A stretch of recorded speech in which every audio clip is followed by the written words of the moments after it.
Dominique Petitgand. Hello. Je- Ça va? Ouais. Entrez. Bon bah bienvenue chez moi, je suis Dominique Petitgand, je suis artiste et c'est là que je travaille. Et là on pourrait dire c'est l'atelier et puis là c'est le bureau. Voilà. Donc là c'est vraiment genre l'usine et là c'est le service clientèle.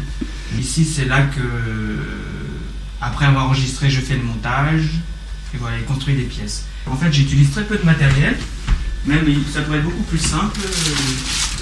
En gros, j'ai un micro, j'en ai un deuxième, mais bon, un micro mono pour les voix, un micro stéréo pour les ambiances, que j'enregistre avec un enregistreur CD. Et puis, je me sers de ça qui est un magnéto multipiste qui permet de mettre les sons les uns avec les autres, les uns sur les autres. Voilà. Et c'est tout. Pour moi, c'est important d'écouter toujours le son dans un espace, que le son soit projeté sur des haut-parleurs, et qu'il soit mélangé, même s'il est mélangé au bruit du frigo, au son dehors, à l'atmosphère de la pièce, etc. Puisque c'est comme ça que je vais les faire écouter.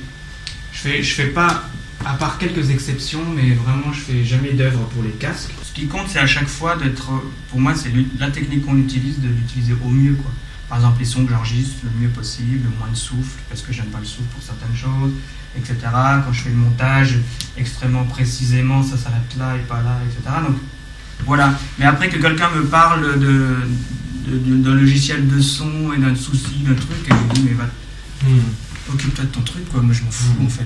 C'est comme les bagnoles, quoi, en fait. Voilà. Parler des moteurs des bagnoles ou des moteurs des autres, ça n'a aucun intérêt. Ce que je veux juste, c'est pouvoir avancer et bien rouler avec mon truc.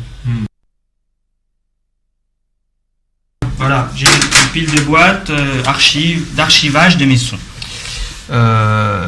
Tous mes sons sont archivés, mais simplement, en fait, j'en ai pas des tonnes. Pour moi, c'est important d'avoir une multitude de choses, mais en même temps, que ça reste à échelle humaine.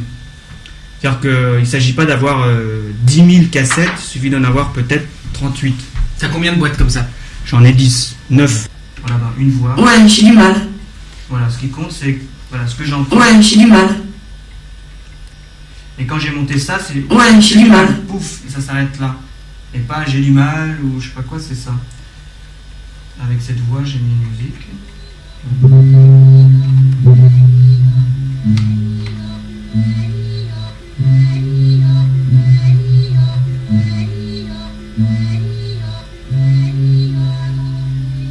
Bah, j'ai quelques petits flashs, mais j'avais quand même 9 ans, je vais m'en souvenir vachement bien. Cette musique là que j'ai mis sur 4 pistes parce qu'elle est stéréo mais que je fais des fondus, c'est quelque chose que j'ai déjà fait Mais non, en fait. avant, en mélangeant la guitare, la voix, Non, parce que, etc. à part le jour de l'enterrement, je me souviens. Et encore, c'est flou. Quand je fais les mixages, comme ça, là on voit un mixage dans la voix et la musique, la voix est toujours au top. C'est toujours des gros plans de voix, des gros plans sonores et qui donnent l'échelle globale de l'ensemble.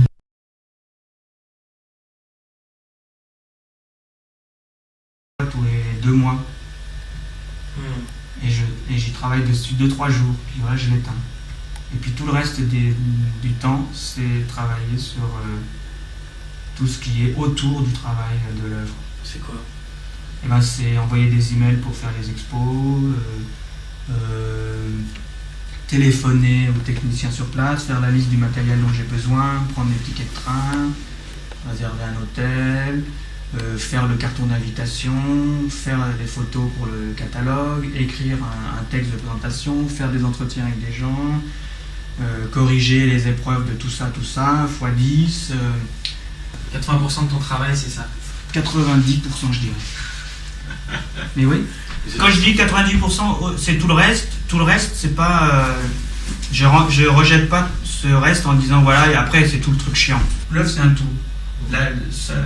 La réaliser, après la montrer, trouver un support pour la montrer, et après tout ce qui peut graviter autour de cette monstration, c'est-à-dire la façon dont les gens reçoivent l'information, de quoi c'est accompagné, un texte de présentation, les entretiens que je réalise à côté. Le visuel, l'écriture sert toujours à la structurer. En tout cas, moi, c'est important. Mais on peut regarder un peu en détail. Là, tu as écrit à la main toutes ces bribes de conversation que tu fais. Donc, en fait, tu fais quasiment un montage à la main, quoi. Enfin, à la main. En tout cas, tu le couches sur le papier, quoi. Oui, et ça, ça intervient. Ça, c'est l'étape, on pourrait dire, finale du montage. Alors qu'avant, en amont, il y a ces étapes-là qui sont dans différents cahiers, qui sont les étapes de transcription des enregistrements. Là, par exemple, c'est une des pièces que je vais faire écouter aux étudiants, justement. Enfin, je vois qu'il y a un extrait de ça. 39 de fièvre, etc. Après, on voit... Et puis, j'avais chaud, je pouvais pas m'endormir. Je vois que tu as gardé ça, là, par exemple. Et que tu as enlevé 39 de fièvre. Ouais. Donc, c'est assez typique de la façon dont tu as travaillé, où finalement, comme souvent dans ton travail, la contextualisation de où la phrase est prise, elle est retirée et tu gardes... Mais je peux retirer une phrase pas par rapport à l'idée d'enlever un contexte, etc. Mais aussi, surtout, souvent, c'est aussi parce que la façon dont elle le dit ne convient pas. Parce que pour chacune des pièces, et entre autres celle-ci, c'est évident, pour moi, c'est important que toutes les phrases aient le même ton. Et qu'une phrase qui n'a pas le même ton ne fait pas partie de cet ensemble-là. Et donc, par exemple, quand elle disait 39 de fièvre, il suffisait qu'elle rigole, soit qu'elle change de ton, ou je sais pas quoi. Et du coup, ça cassait cette unité du rythme. Ce que je trouve intéressant, c'est qu'on voit que là, il y a des pages entières où il n'y a rien de souligné, quoi. C'est vraiment... C'est-à-dire sur une somme comme ça de... On peut regarder, hein, là où c'est souligné, sur une somme comme ça, toutes ces pages... J'avais jamais vu ça, moi, donc du coup, je découvre aussi. Toutes ces pages, en fait, il y a à chaque fois une ou deux phrases sur 50 ou sur 100 qui sont prises, quoi. Une voix que j'utilise beaucoup, celle d'une femme là, qui a une voix de fumeuse un peu comme ça. Elle, par exemple, j'ai presque pris 2/3 de l'enregistrement au bout d'un moment. Oui, c'est ça. J'ai fait une vingtaine de pièces avec. Il y en a d'autres, au contraire, c'est peut-être même pas 1% du truc. Je fais des choses qui sont à des échelles vraiment minimales, quoi. C'est pas monumental. Je fais pas des œuvres spectaculaires, je fais des œuvres plutôt fragiles et dans une forme d'économie. Donc finalement, j'ai besoin de deux mains, voilà. Et j'ai pas besoin, par exemple, de faire travailler une équipe de graphistes designers en 3D pour visualiser un espace parce qu'il y aurait des projections avec des effets de lumière ou je sais pas quoi. Un petit croquis, c'est bon. Et là, et après, on voit la structure de l'espace et c'est bon parce qu'il n'y a que 5 haut-parleurs. À chacune des étapes, que ce soit l'enregistrement, le montage, le mixage, après la diffusion sur place, le nombre des haut-parleurs, le dessin dans l'espace, l'installation proprement dite, le réglage des volumes, tous ces trucs-là. À chaque opération, il y a des choix artistiques qui se font, qui sont fondamentaux. Et que ce soit des choix conceptuels ou narratifs ou plastiques, etc., ou esthétiques. Si je suis pas là à chacune de ces étapes, il manquera quelque chose. On pourrait presque dire je fais pas d'image parce que je suis tout seul. Donc du coup, comme je peux pas faire 10 000 choses en même temps, je ne fais qu'une seule chose, j'ai choisi le son. Et donc du coup, plutôt qu'après de collaborer avec des gens qui vont faire eux l'image, ben, je me dis bah non, il n'y a pas d'image, il n'y a que le son. Ce qui compte c'est l'art, quoi, c'est d'avoir aussi une démarche, que chaque œuvre aussi elle raconte et elle développe des choses. Je fais 2-3 projets par mois. Ah oui, c'est ça. Ta moyenne, c'est 2-3 projets visibles par mois. Oui. Exposition, concert ou édition ou autre chose comme ça. Conférence. Ouais. J'ai un répertoire de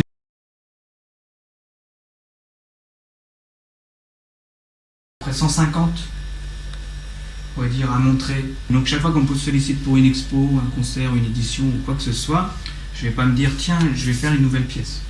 Je vais plutôt, en fonction de ce qu'il est possible de faire, des conditions, des trucs, Me dire, tiens, qu'est-ce que j'ai dans ce que je suis en train de finir ou de ce que j'ai déjà fini qui va servir à ça. Et tout ça, c'est pour que ce temps que j'ai de réalisation, de création des œuvres, soit totalement déconnecté de quoi que ce soit. J'ai la chance d'être dans plusieurs domaines en même temps, la musique, les spectacles et l'art. Donc, faisant des disques, je gagne un peu ma vie en vendant quelques-uns.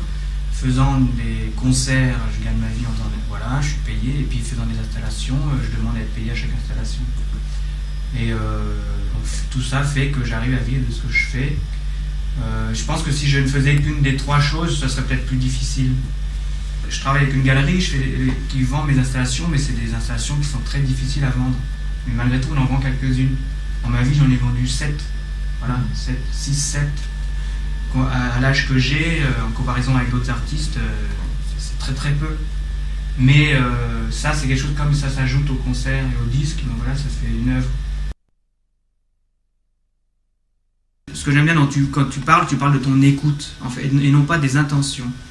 C'est que, parce que ce soit tous les points, par exemple la violence, l'idée de la mort, l'idée de l'aphasie, je sais pas, tous ces trucs-là, en fait, à aucun moment ces choses ne sont données explicitement ou données, je les donne jamais. En fait, mais je fais en sorte que tous ces trucs-là surgissent dans la tête des auditeurs. Mais je vais, par exemple, pour prendre un exemple, onirisme, à aucun moment j'utilise des effets clairement identifiés comme étant rêve ou liés au rêve ou à la fiction ou à fantastique, etc. La première analogie que tu as notée, même que tu as surlignée, c'est celle du cinéma. Parce que, à la limite, je pourrais compléter en disant oui, mais en fait, pas plus, pas moins que d'autres. Et tu pourrais très bien faire un paragraphe sur le lien au théâtre, le lien à la musique, à la poésie, à la sculpture, etc. Quand tu disais que là n'est pas l'essentiel entre concert, disque, installation, la multiplicité des approches, je suis complètement d'accord. Mais dire que là n'est pas l'essentiel n'empêche pas, au contraire, de les travailler chacun pour ce qu'ils sont. Pour moi, c'est important de faire un disque qui est un vrai disque, un concert qui est un concert, une installation qui en est une. Et donc pour une installation, c'est prendre en compte l'espace, pour un concert, c'est prendre en compte le lieu et l'événement, pour un disque, c'est prendre en compte l'écoute, etc. L'objectif de ça, c'est pas travailler sur le son. Donc, voilà. Je m'en fous du son, c'est un moyen, voilà. Et dans le sens, voilà.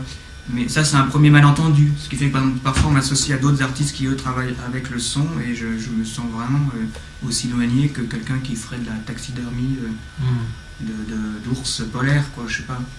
Voilà. Ou alors, et encore, à la limite, un taxiderme polaire m'intéresse plus, et je me dis, tiens, finalement, c'est assez proche de ce que je fais.